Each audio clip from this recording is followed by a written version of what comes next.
Hello and welcome tonight.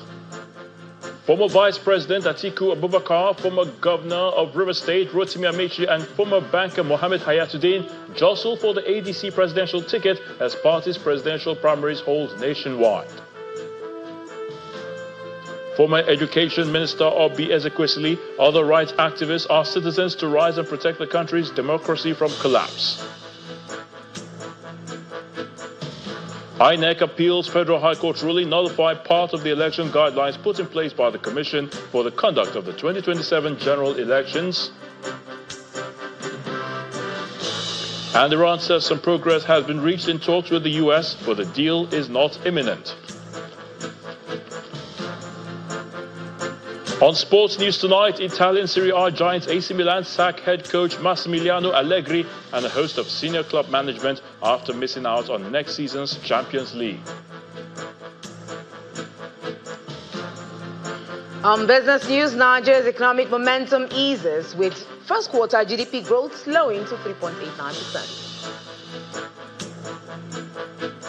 And from the nation's capital, renowned Islamic cleric Sheikh Ahmad Gumi rejects allegations linking him to banditry and terrorism in several northern states.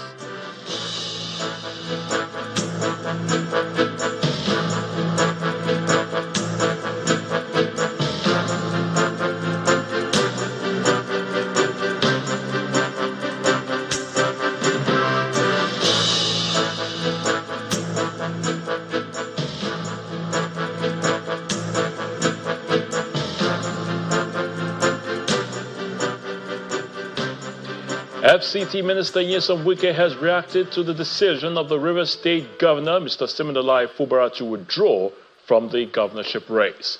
Speaking during the inspection of ongoing projects in the nation's capital, Mr. Wike explained that the Rivers State Governor ought not to have picked a form for a second-term bid in the first place because he flouted an earlier agreement reached when President Bola Tinubu intervened during the Rivers State crisis in 2025. Our correspondent, Kumbi Abuluade, reports. Defying today's rain in the nation's capital, the FCT minister and his team visit some ongoing road construction sites to inspect the level of work. Projects inspected include 13 kilometers access road in Karsana district, 17 kilometers Day to Life Camp road, 10.5 kilometers Airport to Kuje Road, and 13 kilometers Kuje to Gwaglada Road. The FCT administration team makes their final stop at the Abuja City Gate, where a remodeling of the edifice is currently ongoing. Done with the inspection, the minister gives his assessment of the projects. Today is one of the happiest days. The projects we inspected, obviously, they are ready for inauguration. Mr. Wike also delves into politics and reacts to the decision of the governor of Rivers State, Siminalayi Fubara, to withdraw from the APC governorship primary election, which produced former minority leader Kingsley Chindem as the party's candidate. I'm not surprised that the governor withdrew. In the first place, he also collected the form, because the agreement was reached that the impeachment should be blocked, while he should also not talk about second term. And so, for me, I'm not surprised that he has to withdraw at that stage. But the collective form first didn't show sign of gentlemanship, didn't show that sign, and that was not expected. We thought that Mr. President had to intervene severally and pleading with the legislature not to continue with impeachment, that he should have been told, play his own game. But whatever it is, he has withdrawn, and somebody has a bench as the woman candidate on the opposition office. As the countdown to the 2027 election continues, political parties intensified their efforts with the conduct of primary elections in various states to elect flag bearers who would represent them at the state and federal level. From the nation's capital, Kumbi Aboluade, Channels Television News.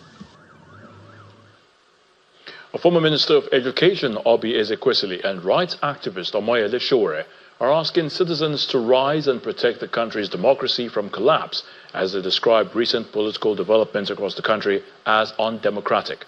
The duo made the appeal at the stakeholders' engagement on the 2027 polls in Abuja, organized by the Movement for Credible Elections. The gathering, which had leaders of some political parties and their presidential aspirants, was put together to x-ray potential challenges to achieving elections that are believable next year. Members of the Movement for Credible Elections, chaired by the former Minister of Education, Obi Ezekwesili, are holding their stakeholders' engagement in Abuja to discuss preparations for the 2027 general election. Our democracy since 1999. The convener sets the tone for the conversation, highlighting some of the challenges confronting Nigeria's democracy. There's growing anxiety that our elections have entirely been purchased and that nothing else matters in our democratic processes than loads of money. The Movement for Credible Elections is a coalition of politicians and civil society groups who are out to ensure that the elections in 2027 are credible.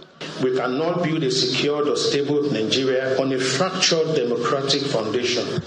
The greatest pushback we can give to forces of the anarchy is to build an unshakable, transparent system where the will of the people reigns supreme. You see, even the idea of participating in their elections is, in a way, let's be honest with ourselves, an endorsement of their impunity. Because they will announce election and they know that every 4 years we will run around, they will win the election again, we'll go to their own courtrooms, and we expect, foolishly, that we will get justice from those courts. It's impossible. Having identified the challenges, some of the participants make submissions on the way forward to achieve credible elections in 2027. The new Electoral Act 2026 is an improvement. Electronic transmission of results and beavers have come to stay. But law is not enough.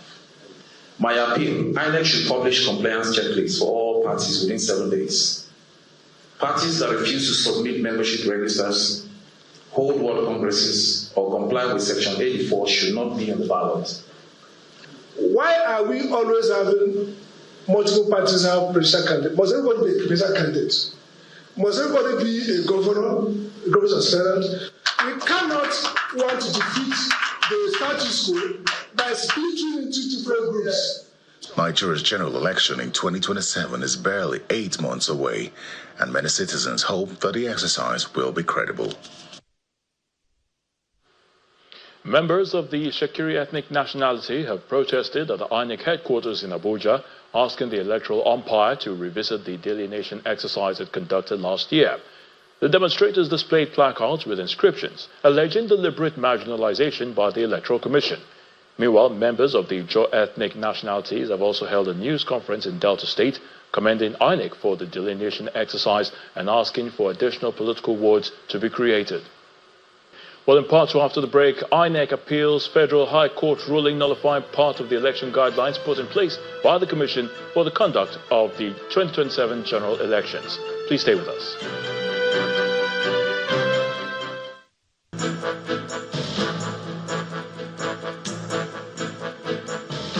Welcome back. If you've just joined us, you're watching the news at 10, broadcasting live from Lagos here on Channels Television. A reminder of our top stories. Former Vice President Atiku Abubakar, former Rivers State Governor Rotimi Amechi, and former banker Mohammed Hayatuddin jostle for the ADC presidential ticket as parties' presidential primaries hold nationwide. Former Education Minister Obi Ezekwesili, other rights activists, asked citizens to rise and protect the country's democracy from collapse. INEC appeals Federal High Court ruling nullifying part of the election guidelines put in place by the Commission for the conduct of next year's general elections. And Iran says some progress has been reached in talks with the US, but the deal is not imminent.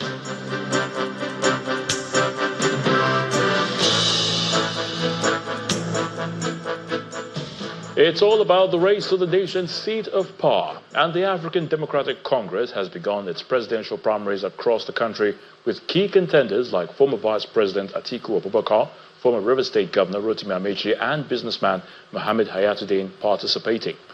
As members take part in the exercise, the ADC has vowed to conduct a free, fair, and all-inclusive process which will ensure all parties accept the outcome in order to proceed to the general elections united. 9 candidates seeking the presidential ticket of the African Democratic Congress today participated in the presidential primaries of the party across the country.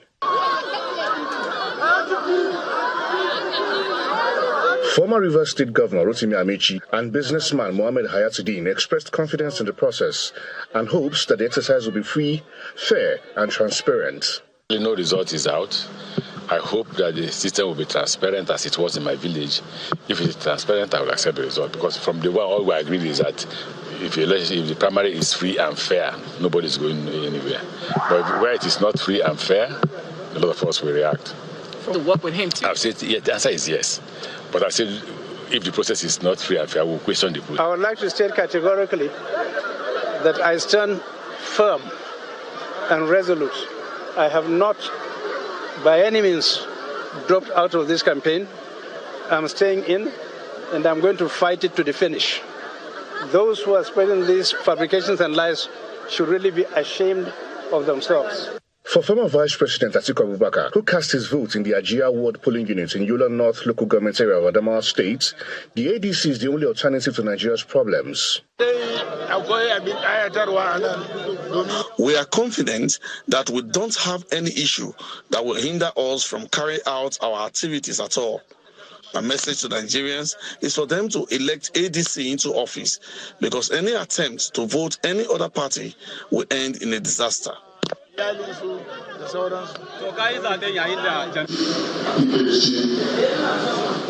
ADC also says its primaries process has been devoid of imposition and consensus manipulation that has bedeviled other parties. The ADC proudly stands out as the only party in Nigeria presently demonstrating genuine commitment to transparency, inclusivity, democratic principles in the selection of its presidential candidate.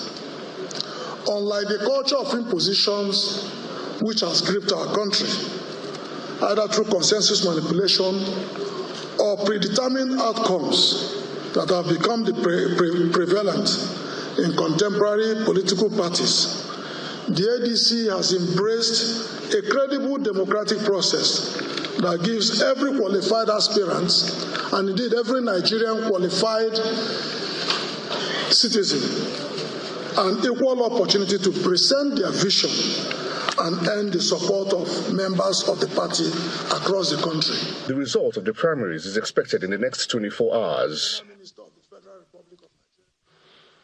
Nigeria's electoral umpire INEC is asking the Court of Appeal Abuja to set aside the judgment of the Federal High Court in Abuja, which nullified parts of the election guidelines put in place by the Commission for the conduct of next year's general elections.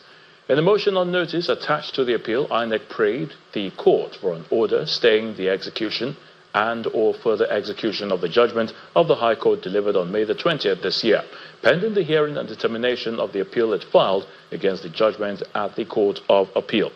Justice Mohammed Umar of the Federal High Court, Abuja, had nullified guidelines issued by INEC directing political parties to submit their membership registers and databases by May the 10th as a condition for participation in the 2027 elections.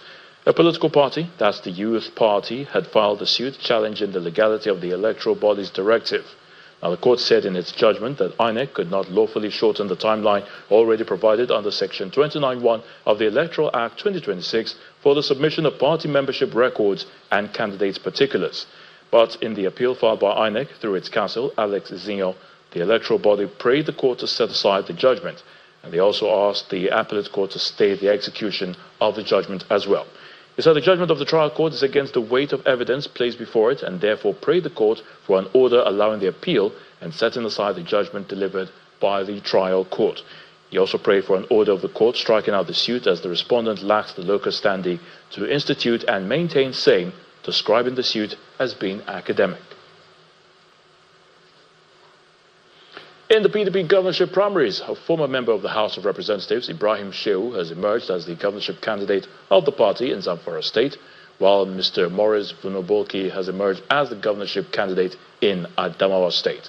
Both candidates, who emerged through a consensus arrangement adopted by the party, express appreciation to members and supporters for the confidence reposed in them to fly the party's flag in the elections come next year. Candidates have continued to emerge from various political parties ahead of the 2027 general elections. The People's Democratic Party is forging ahead despite its multiple litigations.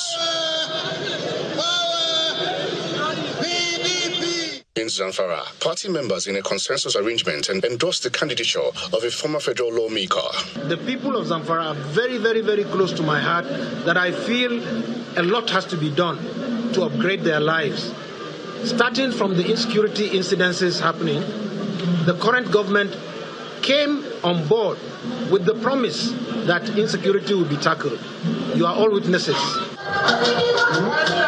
While in Adamawa, delegates drawn from across the 21 local government areas of the state gathered at the Mahmoud Ribadu Square in Yola, the state capital, to endorse their candidates. Aware that in the last 60 years, I have traversed across all the 226 wards, both to help in the development of those communities and also for the development of Adamawa State. Local Government Service Commission. Meanwhile, in Kwara State, the PDP announced Suleiman Kawu as its governorship candidate. Engineer Suleiman Kawu. At the party's secretariat, the chief returning officer announced that Kawu scored 98,998 votes to beat his closest rival, Ladi Hassan, who scored 2,125 votes in the party's governorship primary held in all the 193 wards across the state. Kawu Suleiman scored 98,998. Today, I stand before you with heartful gratitude, humility, and a deep sense of responsibility following my emergence as consensual governorship aspirant of our great party and my affirmation at the party primaries. And in Taraba, the former senator representing Taraba South, Emmanuel Boacha, has emerged via consensus vote as the candidate of the party for the governorship polls in the state. After the elections of 2023, I will have no business to run for public office if the government of the day is doing what is expected to be done, channeling the resources, the Commonwealth, to the development of infrastructure. The candidates promised to run an all-inclusive government if elected into office. So now let's head to the nation's capital, and Victoria Lonjon is standing by to give us the latest from our Abuja studios. Great to see you again, Victoria. Good to see you too, Ayo. We shift attention now to security matters as renowned Islamic cleric Sheikh Ahmad Gumi has rejected allegations linking him to banditry and terrorism in several northern states. He called these claims false, saying they were deliberately made to damage his reputation. Speaking to journalists in Kaduna, Sheikh Gumi explained that he supports a non-kinetic approach to fighting banditry because military strategies have not worked. Since banditry and terrorism commenced in the northern part of the country more than a decade ago, the name of Sheikh Ahmad Gumi has sparked fierce debate across the country. While to some, the prominent Kaduna-based Islamic cleric is a peace advocate seeking an end to bloody killings and kidnappings through dialogue with those he calls repentant fighters, to others, his association with bandits and his insistence for the government to negotiate with them has raised troubling questions. Now, amid rising insecurity in parts of northern Nigeria, the cleric is pushing back against accusations that he has a hand in the conflict. I'm here to explain to you that I have no any association, I don't have any hand, I don't do anything to encourage or to promote insecurity in Nigeria. But on the contrary, I'm a peaceful citizen who loves his country more than anything, and that's why I felt it's a duty for me to take along with me the government to go and see these people that are causing insecurity and listen to their grievances. He insists that military force alone may not completely solve the problem of insecurity, emphasizing the need for negotiation, rehabilitation, and reconciliation with repentant fighters alongside security operations. Nobody wants to spend money on rehabilitating, training, as we have seen in Boko Haram. From the number of Boko Haram's repentants, which are in thousands, you could see that the same approach can be applied with the bandits, and we expect results better than the kinetic approach, which has been going on for 17 years now without any progress. As the Nigerian government battles with contemporary and emerging security challenges, it is left to be seen what new steps the authorities will introduce to ensure lasting peace and stability across the country. Meanwhile, suspected bandits are said to have carried out a coordinated overnight attack on Yashikira community in Baruten local government area of Kwara State, setting parts of the Emir's palace on fire and abducting some residents in the process. The attack, which occurred around midnight, was also said to have targeted a nearby police formation in what security operatives described as a coordinated operation across multiple points in the community. The Kwara State Police Command confirmed the incident, stating that, quote, the armed criminals in a coordinated and desperate assault at about 2 a.m. simultaneously attacked the Yashikira Police Divisional Headquarters and the palace of the Emir of Yashikira, end of quote, while noting that 10 people were abducted during the raid. The command adds that the police station attack was repelled, even as security agencies launched a full-scale tactical operation involving the military, police, and vigilantes. Now, still ahead on the news at 10, Nigeria's economic momentum eases with first quarter GDP growth slowing to 3.89%. That's some business news to join us again.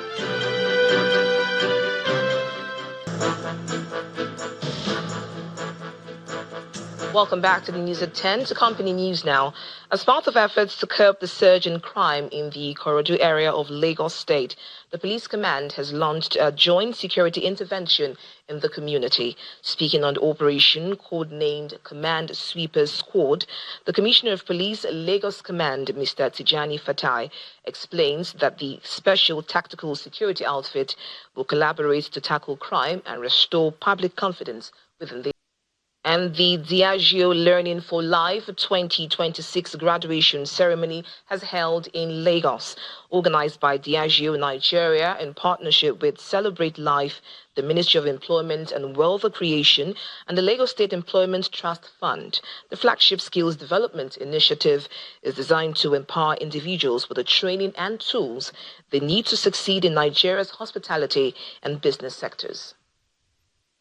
Learning for Life exists because of a belief. Diageo executives and government officials and other partners gather in Lagos for the 2026 Learning for Life graduation ceremony in Lagos. Learning for Life! The initiative is a skills development program targeted at young Nigerians. Thank you, everyone. Beyond the training, participants get opportunities to intern at top hospitality businesses in Lagos, where promising participants then get employment offers upon completing their internship. We are proud to say that the program has exceeded all our expectations. We successfully trained over 300 young people, surpassing our initial target of 250. Out of this 300, 150 are being placed in the hospitality industry. And more importantly, quite a number of them are actually in permanent employment now. Passion, professionalism, and pride is what you need to thrive in your industry. We're proud of you. We'll continue to be proud of you. What we can do as critical stakeholders is to continue to see how we can give you that platform. Outstanding colleagues who lead the work. Onyinye Okeke and John Ozioma emerge as the 2026 Diageo Learning for Life Outstanding Graduates. Thank you. I would say that this program has completely changed my life for the better, and I'm looking forward to all the networking that I'm going to get from here and all the good things that life has in store for me. This is the first cohort that we've done, and what we've tried to do is learn with this first one. So this has given us a lot of, the foundation to go more. We see cohort 2, 3, 4. As you know, it cuts across Africa, but in Nigeria specifically, this is our commitment that we will learn from what we've done, make it bigger, get more partners and see how we can actually scale this. There are things that are required in terms of skill set, understanding the dynamics of that sector. So this initiative is just out to ensure that we have the right people that, if given the right opportunity, through the right skills and right training, they can excel very well in this sector. Since its launch in Latin America in 2008, Learning for Life has impacted over 200,000 people across more than 20 countries. In Africa, the program is run in 5 other African countries and now Nigeria. All right. And that's it from Abuja. It's now back to Ayo for the rest of the news at 10. Thank you so much, Victoria. Sector-agnostic proprietary investment firm VFD Group PLC has approved a final dividend payout of 25 kobo per share, totaling approximately 3.2 billion naira for the 2025 financial year. Shareholders made this approval at the group's 10th annual general meeting in Lagos, reinforcing its focus on capital conservation and sustainable growth. Group Chairman Olatunde Busari says the performance reflects the company's structural resilience and ability to navigate high funding costs while preparing to unlock newly injected capital. Shareholders, institutional investors and directors gather in Lagos for the milestone 10th annual general meeting of VFD Group PLC. The meeting kicks off with an analysis of the macroeconomic environment under which the proprietary investment company navigates the 2025 fiscal year. Those that abstained. Presenting the board's report, the chairman highlights how the group restructured its internal balance sheet to withstand a high interest rate environment. The financial scorecard reveals notable gains. Gross earnings increased by 13.2% to 88.35 billion naira. Profit before tax advanced 41.5% to 14.18 billion naira. And profit after tax grew 30.3% to 9.72 billion naira. A dividend of 25 kobo for every ordinary share of 50 kobo each be paid to shareholders whose names appear in the company's register of members. A key highlight is the unanimous shareholder endorsement of a 25 kobo per share dividend, providing immediate yields, particularly a 10% annualized return for recent rights issue subscribers. Management explains the group's strategic initiatives, highlighting how strong governance standards and risk management have driven the group's success. We have regulators and we have strict compliance mechanism with corporate governance, and there is transparency and there is accountability. The fact that we are regulated, as I've mentioned, tells you that we have shareholders' confidence. VFD will be consistently a company to reckon with in the investment space. Very clearly, we will continue to maintain our growth in balance sheet size, in capacity to do business, in the expertise to articulate strategies and ensure that governance is right in the capital market. Dividend is directly linked to quality of earnings, and our approach is to continue to be committed to our performance, and at the core of it is our risk management strategy.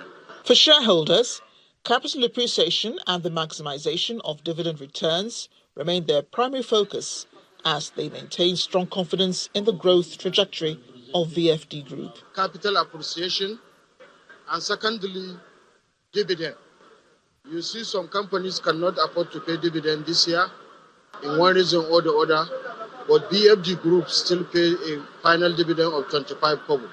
With capital reserves reinforced and structural portfolio adjustments yielding fruit, VFD Group says it is moving firmly from its capital raising cycle into an aggressive earnings translation phase. Will Bong is standing by to give us the latest in the world of business. Will.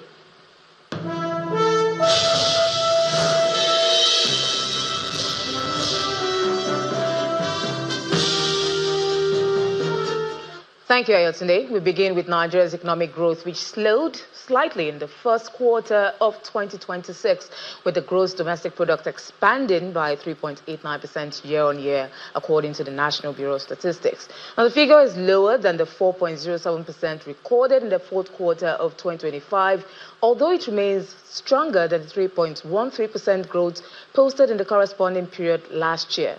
The NBS says the services sector remained the biggest contributor to economic activity, while the non-oil sector accounted for more than 96% of total GDP. Now, the 2026 annual meetings of the African Development Bank Group have opened in Brazzaville, Congo, bringing together African leaders, policymakers, and investors to address the continent's development financing gap. Held under the theme, Mobilizing Africa's Development Financing at Scale in a Fragmented World, this year's edition is the first under the leadership of Sidi Ulta at the bank. Discussions will focus on boosting investments, strengthening financial systems, and expanding access to capital across Africa. And so, company news, you see Nestle Nigeria PLC, one of Africa's largest food and beverage manufacturing companies, has held its annual general meeting in Lagos.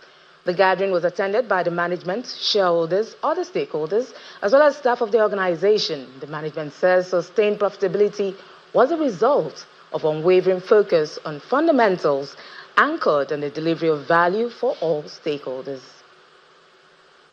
I rise to second the motion. For the 57th time, management and stakeholders of Nestle Nigeria PLC are attending the company's annual general meeting at the Balmoral Hall of the Sheraton Hotel in Ikeja, Lagos State. That the company is hereby The chairman of Nestle Nigeria PLC, Mr. Gbenga Oyebode, leads the day's activities, reading out some of the items to be considered. The profit and loss account for the year ended 31st December 2025 and the balance sheet together with the director's report thereon are hereby laid before this meeting. I also wish to announce that a copy of the balance sheet, including every document required by law to be annexed thereto, together with the reports of the auditors and audit committee, have been forwarded to every member in accordance with sections 377 and 388.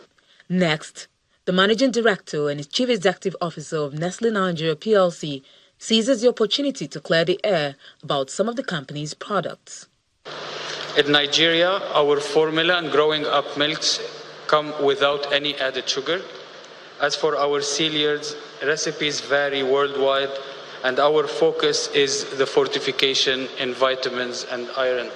I have concluded the account is done well. Proper auditing of the company's finances is important, and the committee, saddled with that duty, spells out how the establishment performed in the year 2025. The internal control was being constantly and effectively monitored. We have reviewed the auditor's findings on management matters and are satisfied with the management responses thereon. During the year under review, Nestle Nigeria PLC generated a total revenue of 1,207 billion naira as of 31st December 2025. The food and beverage manufacturing giant says it will redouble efforts on all fronts despite the stellar financial performance for the outgone year. Our results reflected the collective efforts of our teams, our agility as an organization, and our resolve to deliver value to all our stakeholders. Since arriving in Nigeria 65 years ago, Nestle Nigeria PLC has kept its focus on manufacturing quality products with a significant positive impact on the local economy through agricultural development, youth upskilling, and nutritional support for Nigerians. And now the domestic equities market kicked off the holiday-shortened week in green territory as Airtel Africa's share price jumped by 10%. Here's the John McCarty details.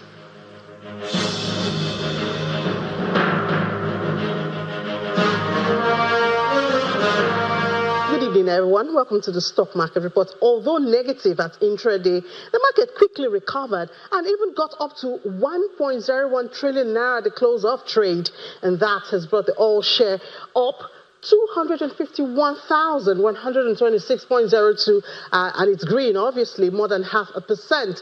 And that over 1 trillion naira helped the market cap recover the 160 trillion naira level. In fact, it's so close to 161 trillion naira.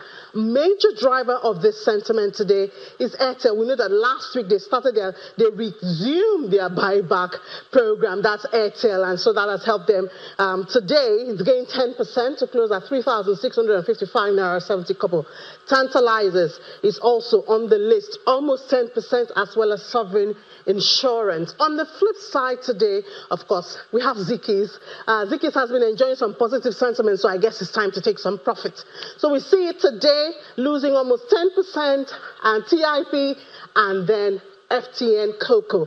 FTN Cocoa also has been moving positively, so it's just investors taking some profit. But at the close of trade, I guess this is the summary, and the most important part of it is that the market closed in the green, and it's to the bull.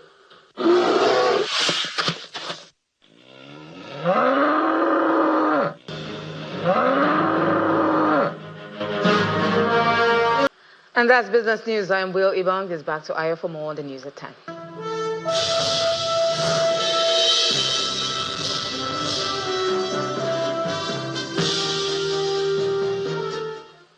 Many thanks, Will. Iran says some progress has been reached in talks with the United States, but that a deal is not imminent. Speaking in Tehran, Foreign Ministry spokesperson Ismail Baqai said discussions are currently focused on ending the conflict rather than Iran's nuclear program. Here's Simon Pusey from our London studio with more international news and around the world in 5. Good evening and welcome to the Channel Studios here in London with your international news around the world in 5. Iran says some progress has been reached in talks with the US, but says that a deal is not imminent. Foreign Ministry spokesperson Ismail Baqai's remarks come after US Secretary of State Marco Rubio said an agreement could possibly be reached on Monday. The Memorandum of Understanding reportedly involves a 60-day ceasefire extension, reopening the Strait of Hormuz, and a plan for further negotiations over Iran's nuclear program. At the weekend, President Donald Trump suggested the sides were closing in on a deal, even though he later said he had instructed negotiators not to rush into one. They will never possess a nuclear weapon, certainly not as long as Donald Trump is president of the United States. Related to that is this issue of the straits. Okay, this is an international waterway. They don't own it. Anger is growing over alleged safety violations in the wake of China's worst mining disaster in more than 15 years. At least 82 people were killed and more than 120 injured after an explosion at a coal mine in Shanxi province, the heart of China's huge mining industry. For many in China, the tragedy harks back to the 2000s, a period of regular, deadly coal mining disasters. Authorities have pledged to conduct a rigorous investigation and severely punish those found responsible. Turkish riot police have forced their way into the headquarters of the country's main opposition party, days after a court dismissed its leadership. Clouds of tear gas billowed outside the Republican People's Party building in Ankara, where party members had blocked the entrances with a makeshift barricade. Footage from the scene showed those inside shouting and throwing objects towards the entrance, and police being sprayed with hoses. Party leader Özgür Özel had vowed to defy an appeal court decision which declared his election null and void, in a move further cementing President Recep Tayyip Erdogan's grip on power. Russia has carried out a deadly, large-scale wave of strikes against Ukraine, firing hundreds of drones and dozens of missiles. Ukrainian President Volodymyr Zelensky said Kyiv was the main target, but other areas were also hit, with around 100 people injured. Meanwhile, an RAF jet with the UK Defence Secretary on board had its signal jammed as it flew near the Russian border earlier this week. The incident took place a day after it emerged 2 Russian warplanes had repeatedly and dangerously intercepted an RAF spy plane over the Black Sea last month.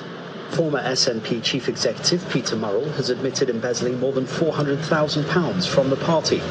Murrell was perhaps best known as the husband of the former SNP leader and First Minister Nicola Sturgeon. The couple married in 2010 but separated last year. Sturgeon resigned as First Minister in February 2023 and Murrell stepped down from his role a month later after admitting to misleading the media about SNP membership figures. He was arrested in April 2023 following a police raid at the house he shared with Sturgeon and the SNP's Edinburgh headquarters.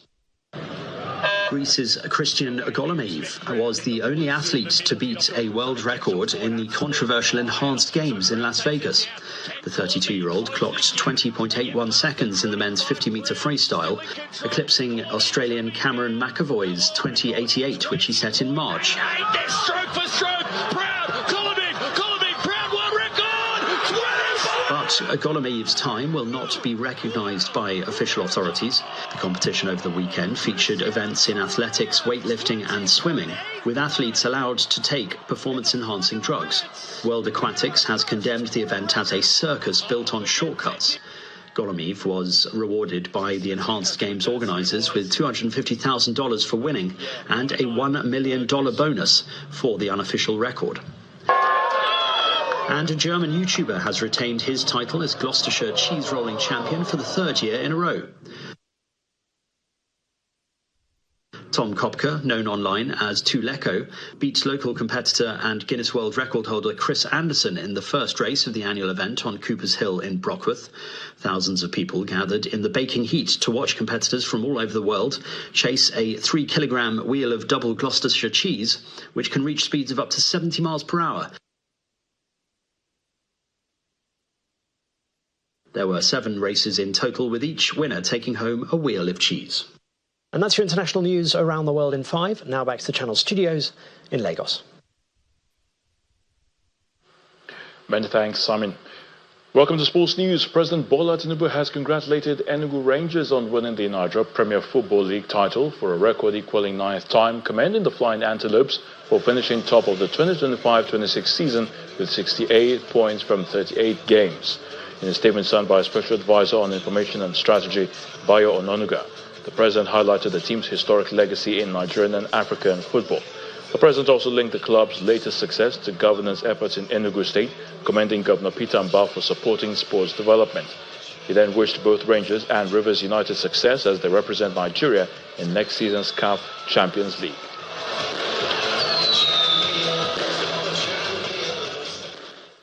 In Italy, 19-time Serie A champions AC Milan have sacked head coach Massimiliano Allegri and a host of senior club management after missing out on next season's UEFA Champions League. Milan lost 2-1 at home to Cagliari on Sunday in the final game of the league game season, denying them a return to European football's leading competition. Allegri was appointed in May last year, returning to the San Siro 11 years since his first tenure ended after they also failed to qualify for the Champions League. The Rossoneri also sacked CEO Giorgio Forlani, sporting director Igli Tare, and technical director Jeffrey Moncada. And the main news again.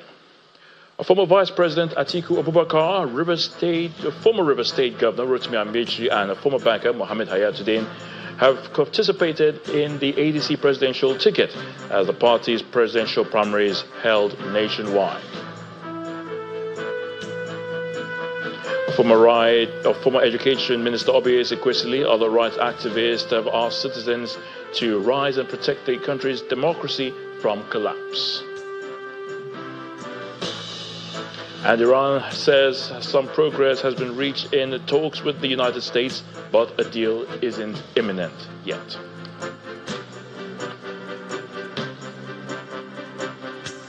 That's the news at 10 tonight. Thank you so much for watching. I'm Ayo Tunde Balogun, and do have a good night.